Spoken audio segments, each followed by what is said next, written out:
Welcome to Then and Now, a podcast by the UCLA Luskin Center for History and Policy. We study change in order to make change, linking knowledge of the past to the quest for a better future. Every other week, we examine the most pressing issues of the day through a historical lens, helping us understand what happened then and what that means for us now. Hello, this is David Myers. I'm pleased to welcome back to Then and Now for the second conversation in a two-part series, Zev Yaroslavsky. Zev, as he's known to just about everybody, served for 40 years as a city councilor and county supervisor in Los Angeles. He gained renown and some notoriety for his chutzpah. He first ran for city council and was elected at age 26, for his blunt spokenness and for his unparalleled mastery of policy issues. Over the course of his career, Zev got to know just about everyone in Los Angeles and engaged just about every major issue that LA faced, from land use to race relations to cultural affairs to homelessness. Several weeks ago, he published a book called Zev's Los Angeles, From Boyle Heights to the Halls of Power, a political memoir.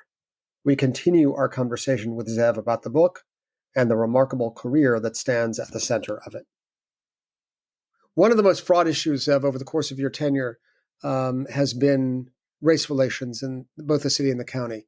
You were witness to some of the most tumultuous moments in the history of our region. And I'm curious how you narrate that history through your own eyes as an observer, as a public official. What stands out to you as the most significant developments over the last half century of race relations in the city and county? Well, I think race is a constant issue in Los Angeles and in the country. I mean, to paraphrase Philip Roth, Los Angeles, like everybody else except more so, we have a history of racial discrimination, both official government-sponsored discrimination and people's individual bigotries and biases, and some of it malicious, some of it just cultural bias. And you can't talk about the history of this city, especially in the time that I served, without talking about race. And not just race, but particularly as it affected the African-American community. Whether you talk about the chokehold controversies of the early 1980s when we banned the chokehold finally in 1982, or whether it was the beating of Rodney King, which was not news to most African-American young people. But it was sure news to most everybody else because it was on videotape. And the only difference between that and all the other ones is it was on videotape. It was caught on videotape. And I think it was a wake-up call. I mean, even George H.W. Bush found it outrageous. Even Daryl Gates said it was out of policy until he decided to back off and defend his department. So it's and just the racial inequities, which I think we understand, at least I'll speak for myself, I understand a lot more profoundly since I was in the County Board of Supervisors, because we dealt with the social ills of our community. We are the principal provider of human services and all these. You couldn't escape the fact that communities of color, poor communities, whatever color they were, Black communities, what Lyndon Johnson called the crippling legacy of racism, bigotry. That was all. That was very much a part of Los Angeles. I mean, at the county, the disparities in healthcare delivery, which we even are growing to understand more profoundly since the pandemic because of the way that played out and continues to play out in the Black community and in poor communities. I personally, when I was considering running for mayor in 1987, 88, for the 1989 election, when I first launched my exploratory committee, I did not expect, and I was certainly hopeful that Tom Bradley wouldn't run again. But he decided to run again, and all of a sudden I found myself, a white Jewish guy from the West Side, running against a legendary icon, African-American icon, and generally an icon. I do believe he was the most consequential mayor in our lifetime. And it became racial, and the campaign didn't even start, and it became racial. So I experienced it both coming and going. Well, let me ask you, Zev, what were, when you were a public official, what did you sense to be both the potential and the limits of government to address, confront, uproot deep structures of racial inequality? Look, I think that to answer the question directly, I think there was some potential. We changed some policies that, it certainly hasn't solved the problem in terms of community relations with the LAPD. There's been a lot of effort made. It's hard to change the culture of an institution that is 100 or more years old. Uh, whether it's a corporation or whether it's a police department. And Bill Bratton, who came in here attempting to radically change the culture, he was there for 7 years. As the old saying goes, the chief comes and goes, the department lives forever, and the culture lives. It dies hard. So, but the potential is there, and we made incremental changes. What do you think some of your impact was, given your attention to this issue? Well, but I don't know how to weigh my impact, David. It was, we moved to make the department more diverse, to make the department look more like the city it serves, to get people to sign up for the police department, be recruited into the department who came from the communities that were most impacted by some of the problems that we're talking about, the distrust that the communities have with the police department, and in some cases for good reason. So that was the potential. The frustrations is that it never moves fast enough. And as the pragmatist in me says, you don't turn this battleship around on a dime. The idealist in me says you got to try, because we don't have all that much time. And we see what happens when the pressure cooker builds and people's frustrations increase, and it manifests in some pretty destructive ways. Whether it was the 1992 uprising, which wasn't just in South LA, it was across town, or whether it's in the kinds of racial conversation that was revealed in these recordings of the city officials last year, or as it manifests in the things you see, that are hiding in plain sight. People who blacks who are dying, vaccinated blacks were dying at a faster rate than vaccinated whites. Unvaccinated blacks were certainly dying at a faster rate than unvaccinated whites. They have, those of us who have jobs and provided health insurance and get vaccinated and have access to drugstores who provide you with a vaccination. That's not the case in some communities where you can go for miles and not see a CVS drugstore. And there's also young black men who continue to be killed by law enforcement across the country, including in our region. There's no question about it, and it continues to be a problem. And so I write in the book that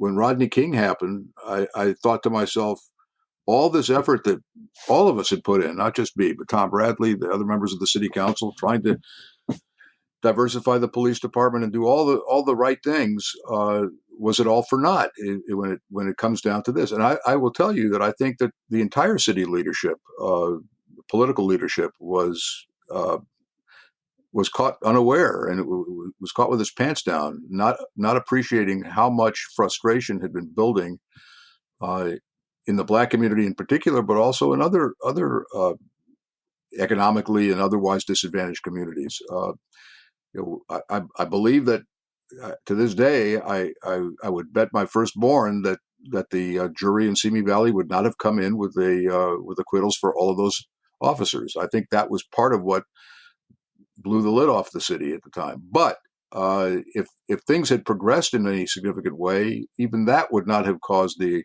eruption that caused. There was something else going on, and I don't think we have our arms around it. You asked me once whether I thought the arc of history is bending towards justice, and I'm not sure I can answer that question. I think it's, again, the idealist in me says yes. The pragmatist in me says, you got a 6-3 Supreme Court that doesn't believe in justice, from my point of view, at least not the brand of justice that has been part of jurisprudence for the last century, or 3/4 of a century. So, and there's frustration.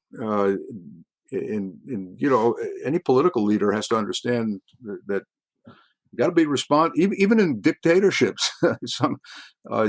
They can't just. I remember the mayor of Moscow visiting here in the early '90s, and he'd been the mayor for a long time, and he was asked about what keeps him up at night, and he says, "Well, I worry about the wheat shipments not coming in from Ukraine to Moscow, because the city owns all the bakeries, and if there's no bread in the bakeries, people are going to be pissed off, and they're going to be pissed off at me." And I thought for a second, what does he care if they were pissed off at him? In the communist days, he was it. But even then, he was worried about getting people upset. So we need to do a better job of, and I think, diversifying the political leadership, diversifying the employment force, diversifying the police force, the fire department, to get more women in the police department and the fire department. This is something that I fought hard for. There are all kinds of things we could be doing better than we've been doing it. And does that solve the problem? Hey, listen, we've been around for 400 years in the North American continent, and obviously our ancestors have left something in the cupboard for us to work with. All right. Well, on that note, let's turn to another seemingly persistent and perhaps intractable problem, which is homelessness. You've seen over the course of your lifetime really an explosion of the unhoused population in the city of Los Angeles. And I'm wondering when you perceived that it was going to become the problem it is, whether you think it's soluble, and can it be without a massive shift in priorities or really redistribution of wealth in this country and our region? Well, look. When did I first deal with it? I'll tell you exactly when I dealt with it. Of course, we were all aware of it, but it was not the priority issue that it became for me after I had a conversation with my daughter in the early 2000s. She was at the Kennedy School at Harvard getting her master's in public policy. She was doing an internship in the summer between her 2 years in Oakland. She called me one night. She said, Dad, I was sitting on Telegraph Avenue, walking on Telegraph Avenue, and I saw a homeless person sitting there, and I sat next to him and engaged him in conversation. And if you know my daughter, this is the kind of thing she would do. Very humanist approach to life, and talked to him for 20 minutes. And then I got up. Before I got up, I opened my purse to give him a couple of bucks, and he said, "I don't want your money. You've given me something far more important. You've given me your time and respect." And I said, "That's very touching." And then she said, "And Dad, while we were sitting there, hundreds of people walked by us, and not one of them made eye contact with either one of us." And that got to me, because she could have been talking about me. When I got off the Melrose Avenue off ramp of the Hollywood Freeway, which was my off ramp going home if I used the freeway, I never made eye contact with the homeless guy who had the franchise of that off ramp, because if I did, I'd have to do something. And life's too busy, and I've got other things to do. I wasn't. I mean, so, and everybody, just about everybody did that, and it became a metaphor for me. The story she told me became a metaphor for what our whole society has done. We haven't made eye contact with this problem, and until you make eye contact with the problem, you're not going to solve it. Even if it's seemingly insoluble, it's certainly going to be insoluble. Wayne Gretzky didn't make 100% of the shots he didn't take. If we don't take the shot on this, then we can guarantee that it won't be solved. We have no right to say it's insoluble. I can't personally believe that it's insoluble, because if it's insoluble, then we're consigning ourselves to this dystopian society that we seemingly have from time to time. Now, from the paper we did on the history of homelessness in Los Angeles, that while it feels like there's an explosion of homelessness, as a percentage of our population, it isn't radically different than it was in the past. What is different is who the homeless are, what's causing it, the economic divide, the income inequality, the incredibly punishing cost of housing, especially for people in the lower end of the economic income spectrum. That's number one. Number two, and this is an optics issue. In the old days, homeless people didn't live in tents. They slept in sleeping bags or with a blanket, and you didn't see them. Now every homeless person seemingly has a tent, and so it looks a lot more impactful. But in a way, that's a good thing in that it creates a billboard for us. The visibility makes it's in our face, and we can't just ignore it. So making eye contact is critical. So after that conversation with my daughter, within a year, I hired a woman by the name of Flora Gil-Krisaloff, who had lost a race for the city council in the far west side to Bill Rosendahl. I knew her through her community activity. She was a registered nurse professionally. She's a social worker. And I said, why don't you come onto my staff and work with me on mental health issues?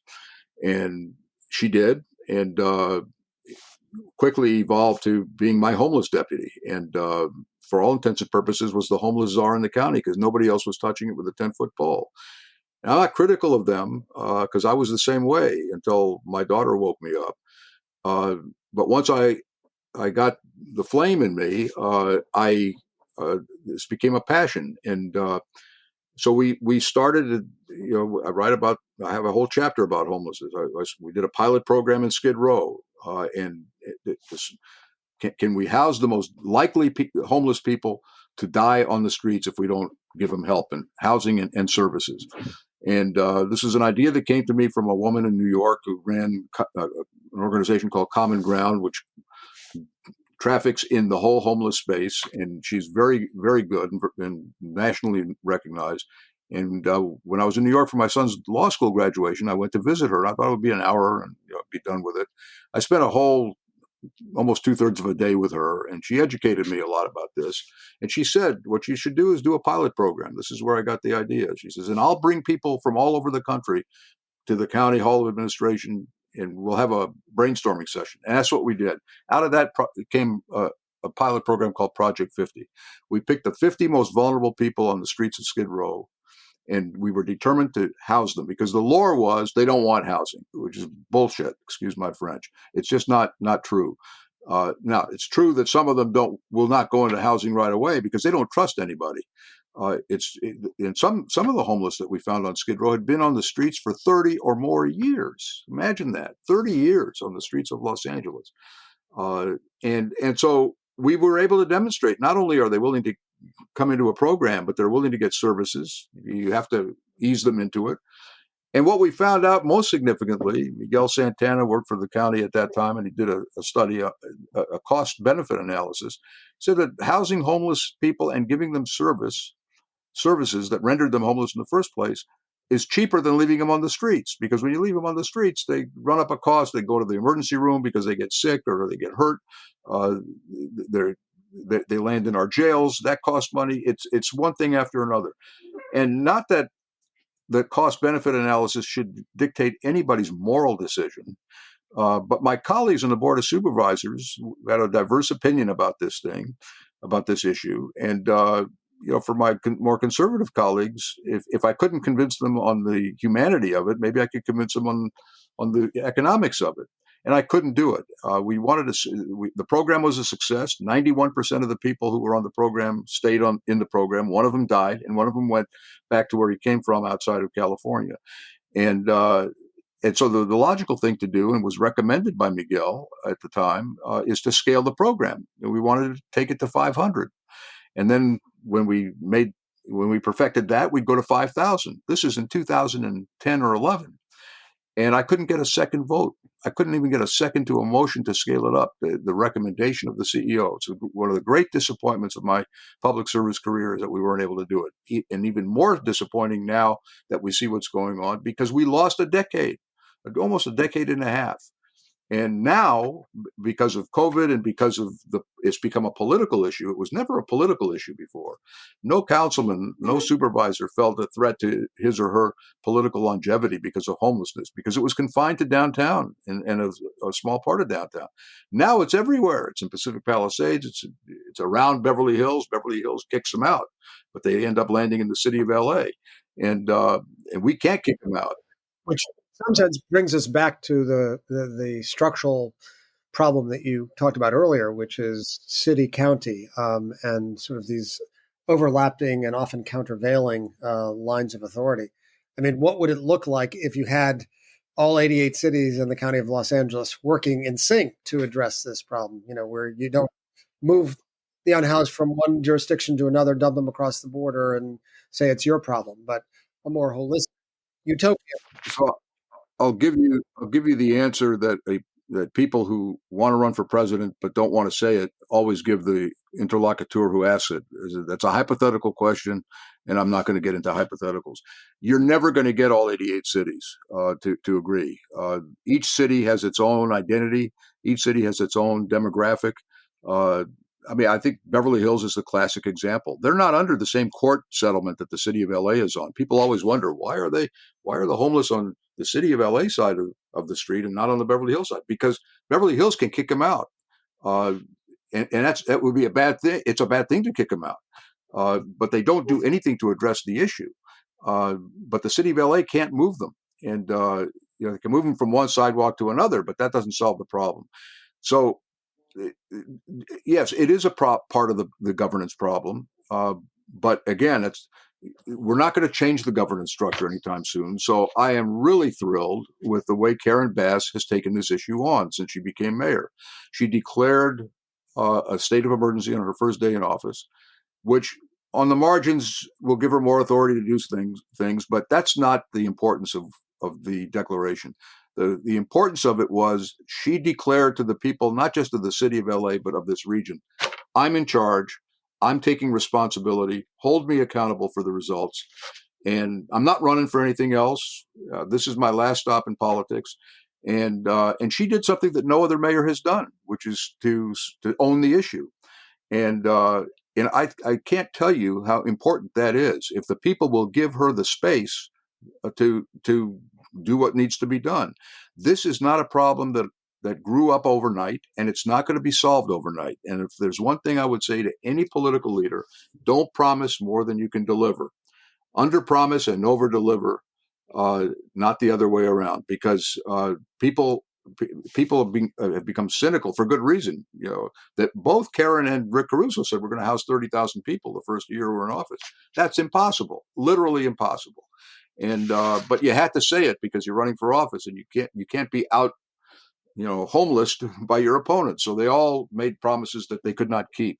But Karen has, in her first 5 months now, uh, has taken ownership of the issue, and she's making progress on it. I can tell you because I watch it closely. This is an issue that still bothers me and interests me. And she hasn't housed 30,000 people. She's housed something between 1,500 and 2,000 people. That's a lot of people. That's a lot of people to get off the street. And once the infrastructure, the social service infrastructure scales, and they have mental health workers to deal with them, and other professionals to deal with the problems. Because if you don't deal with the problems that landed them on the street in the first place, you won't solve the problem. I think she's on the right track. Now, the other question you asked, which is the more compelling question, is I think until we find a way to resolve the disparities in income and economic resources, we're destined to continue to live with this problem. Because unlike 100 years ago, where it was people down on their luck, they were confined in Skid Row, there weren't a whole lot of them.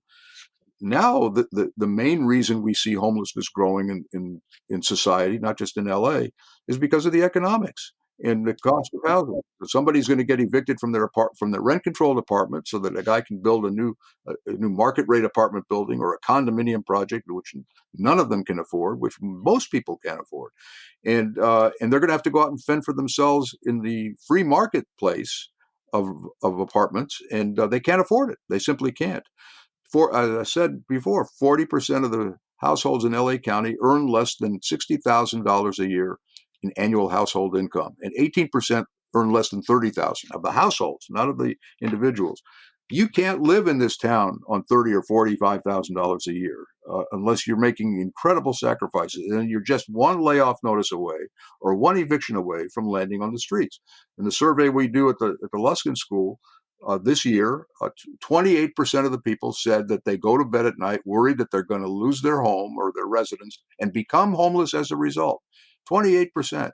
Now that they're not all going to become homeless, and the overwhelming majority will not become homeless. But if 28%, which is equivalent to 2.8 million people, are anxiety ridden over possibly becoming homeless, that's not a good thing. And needless to say, so until we deal with the economic, and I don't have an answer to the economic disparities, wealth transfer, there are efforts, all kinds of ways to try to transfer wealth and to, even some of the housing proposals that have come out of Sacramento has been somewhat in that vein. But the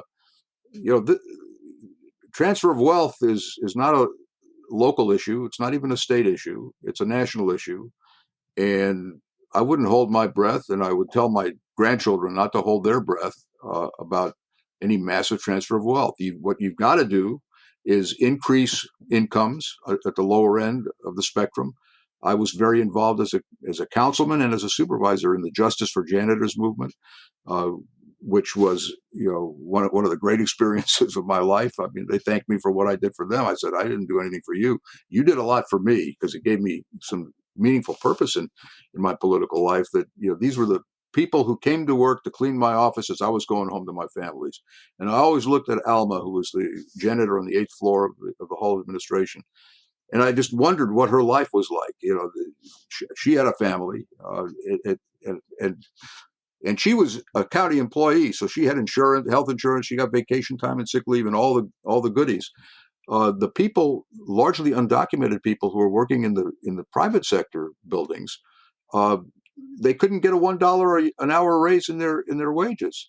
And they came to me and asked me if I would talk to some of the building owners. Most of the building owners were my constituents. Some of them were my supporters, and had contributed to my campaigns. And I went to people, I won't mention any names, they're still around, they're good people. And they said, if we give them a pay raise, increase a dollar a year, then everybody's going to be forced to do it. And I said, so what? I said, what? Really, how much is it going to cost you to raise the wage of a janitor by $1 or $2? Raise the freaking rents on your tenants. They can afford to pay more, and spread it around your tenants.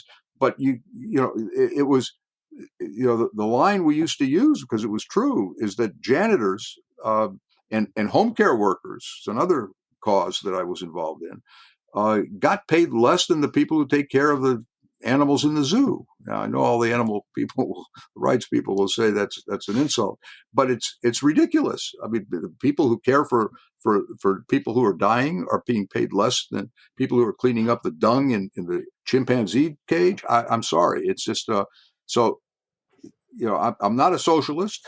You're sounding like one. You're sounding like one. I want to use that as a jumping off point to ask you how you do see yourself and what animates you. So what really would you say are the 2 or 3 values that have animated you in your life, that you've most aspired to realize in your career? Okay, but I'll answer that question. But first, I want to finish the answer to the other question. I'm not a socialist, but I do believe that socialism has some ideas that are worthy of. And by the way, our country believes the same way historically, from FDR most of the present. That you've got to be that you cannot have a dog eat dog world where everybody's out to fend for themselves. It's so there are characteristics of government intervention to make sure that there's some floor that below which people won't fall. One of the things that animated me, again, in no particular order, the Bill of Rights animates me, and I'm an avid, passionate Bill of Rights hawk, not necessarily the Second Amendment, but certainly separation of church and state, freedom of speech, freedom of the press. When I took my oath of office, I swore to uphold the Constitution of the United States, and it was just a line, right? We all just uttered the line until you get confronted with an issue of a constitutional issue, because what is the Bill of Rights if nothing else, at least the First Amendment? It's there to protect the minority against the tyranny of the majority. So defending the interests of the minority is politically unsustainable in the eyes of a politician, because you alienate enough people over time, you don't get reelected. But yet that's the oath you've sworn to uphold. And and I've told this to elected officials, people who were asked me to swear them in. And I said, look, I'd say it in front of their audiences. I said, when you get to that line, be sure you understand what you're saying. It means that when people are being beaten by law enforcement in an unconstitutional policing uh, policy, you got to stand up for the people who are being beaten, no matter who they are and what the circumstances were. There are certain excesses you can't abide. That's what animated me. You know the story well of the Christian cross and the county seal. I won't go into all the details, but it was a very unpopular position to support the removal of the Christian cross from the county seal, because, and I know there were polls done. Overwhelming majority of people did not see anything wrong with it. But it was unconstitutional. And even our lawyers told us, you will lose. Usually lawyers say, on the one hand, you might lose, on the other hand, you might win. There was no debate, no doubt about what the result would be. And, I took on that cause, not by choice, but because we were threatened with a lawsuit. Uh, but I felt very strongly about it. I didn't take as much heat as my two colleagues, Gloria Molina, who just passed away, and Yvonne Burke, who are Christians, and they were getting pilloried by their pastors and ministers. We understand the perfidious Jew being for removing the cross, but you're betraying your own religion. And I saw it, and I'll tell you a story about Gloria Molina, which I haven't really ever told. It was done in closed session. There was a point in time where I thought they were getting so pilloried that they needed an off ramp. So I suggested in closed session, why don't we take the San Gabriel mission, put it on this. There are two views of the mission. One has a cross on the top of it, a small cross. One had none. And we were going to put the one with no cross on it. And I said, why don't we take the other profile of the mission, and then everybody will be happy. And Gloria Molina said, if the cross is unconstitutional, then there shouldn't be a cross at all. And I'm not going to support it. I said, fine. I was just trying to help. And this is why I had so much respect for her. And, she was fearless. And when it came to things that she cared about. So the First Amendment is one of my passions, and I ask in the book, every politician should look himself or herself in the mirror and ask, what issue am I willing to lose my job over? If you can't answer that question, then you don't belong in the business, because there comes a point, and there will come a point in every politician's life where they're going to have to make a decision. Do I do what's right, or do I do what's convenient for me? And obviously you do a lot of things that are convenient for you that are also right. But you've got to be able to say, over this, I'm willing to die on the hill. What was that for you?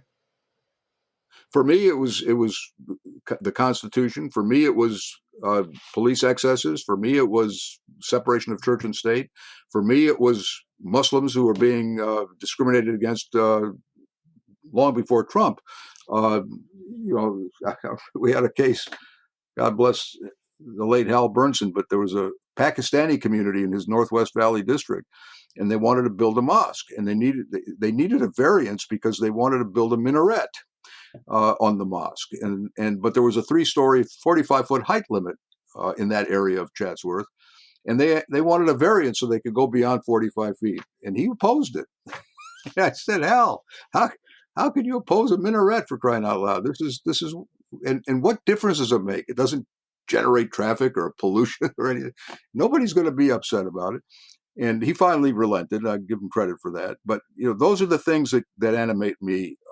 And the other thing that animates me, there was a British historian, to bring it back to our history department, Lord Thomas Macaulay, a 19th century British historian, who had a line which I came across early in my career, and I said, man, this speaks to me. And it was as follows: no man is fit to govern great societies who hesitates about disobliging the few who have access to him for the sake of the many he will never see.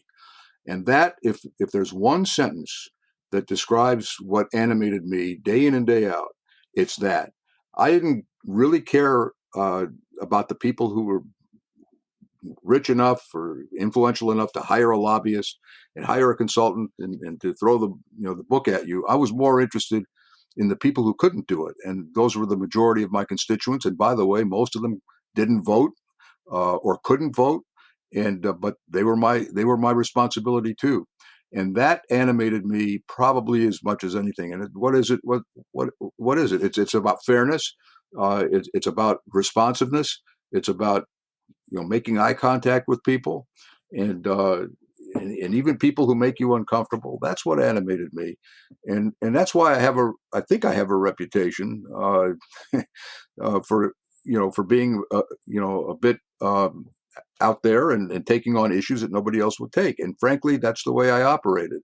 I didn't want to compete with anybody for other issues that were more politically remunerative. I had plenty of remuneration in my day. Where I came in handy for the body politic was that I was willing to take on issues that nobody else would touch. I was the first straight politician to stand up to John Briggs in Southern California in 1978 with Proposition 6, which would have banned gays and lesbians from teaching in the public school system. Uh, Nobody else did, and I don't fault them for it. But I was elected in a district that was very forgiving. They actually elected kind of maverick people over the years. Roz Wyman at the age of 22, Ed Edelman, who was himself, came in at the age of 30. He was a liberal, a strong liberal.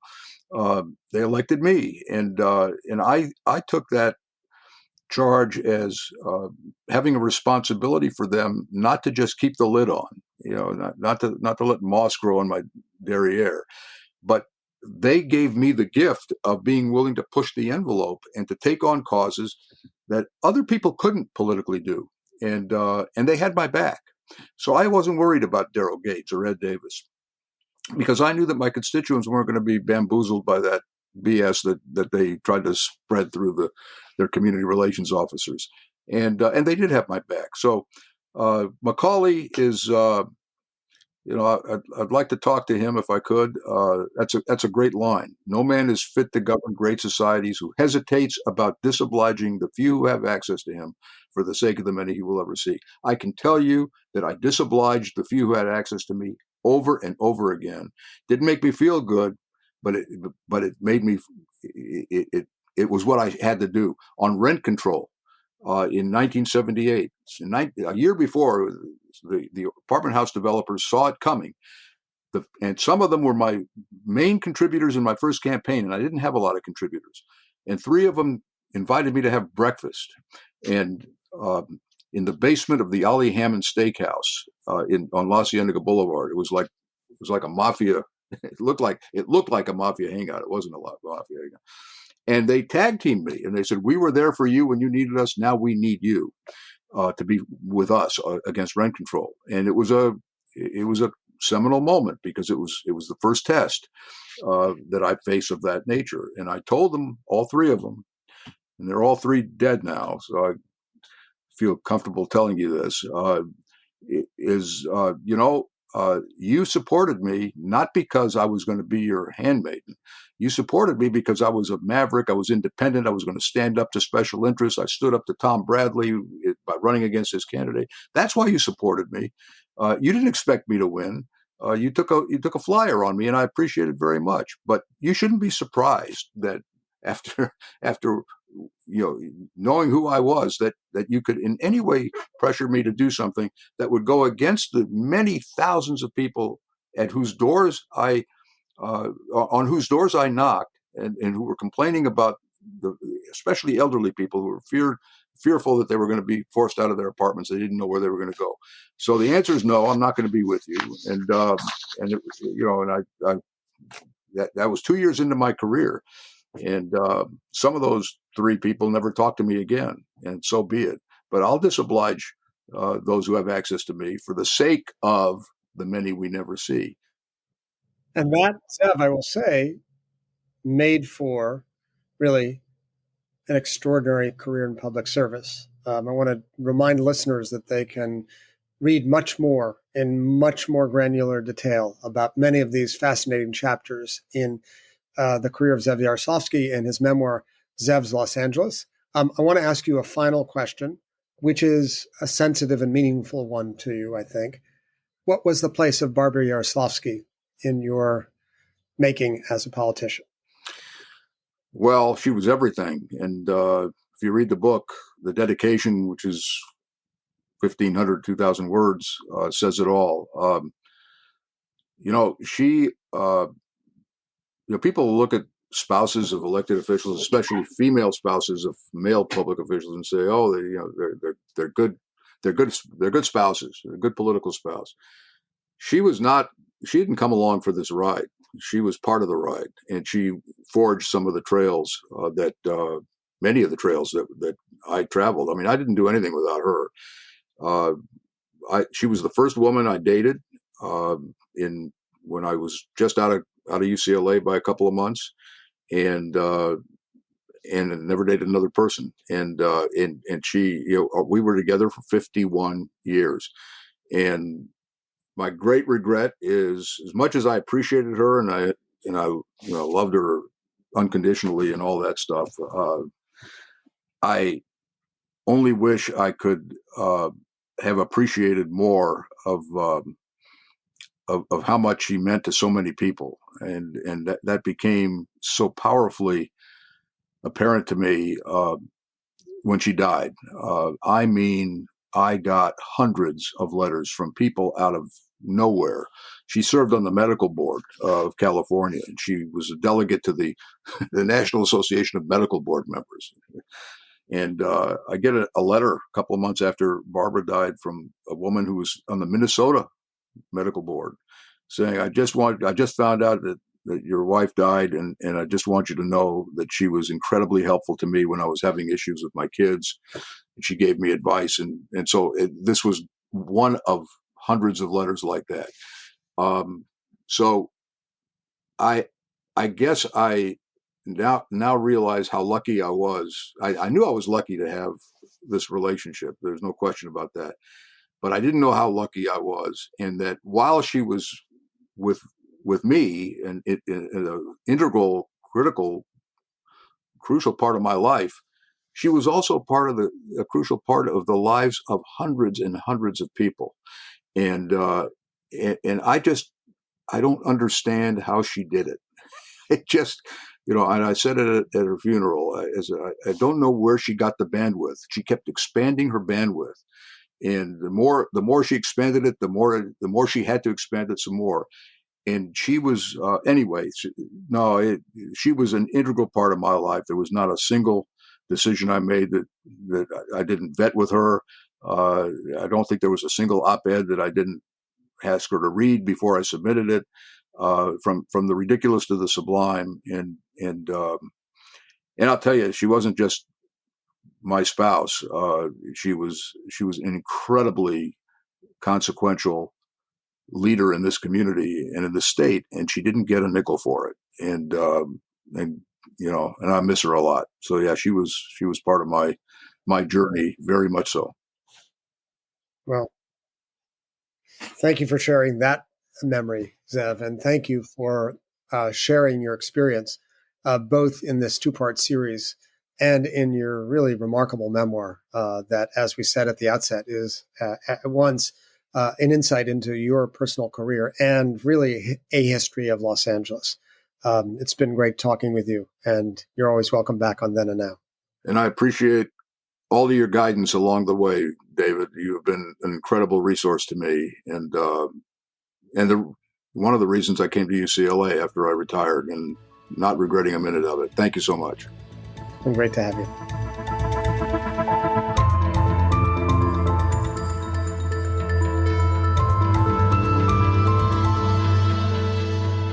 Thank you for listening to Then and Now, a podcast by the UCLA Luskin Center for History and Policy. You can learn more about our work or share your thoughts with us at our website, luskincenter.history.ucla.edu. Our show is produced by David Myers and Rosalind Campbell, with original music by Daniel Reichman. Special thanks to the UCLA History Department for its support, and thanks to you for listening.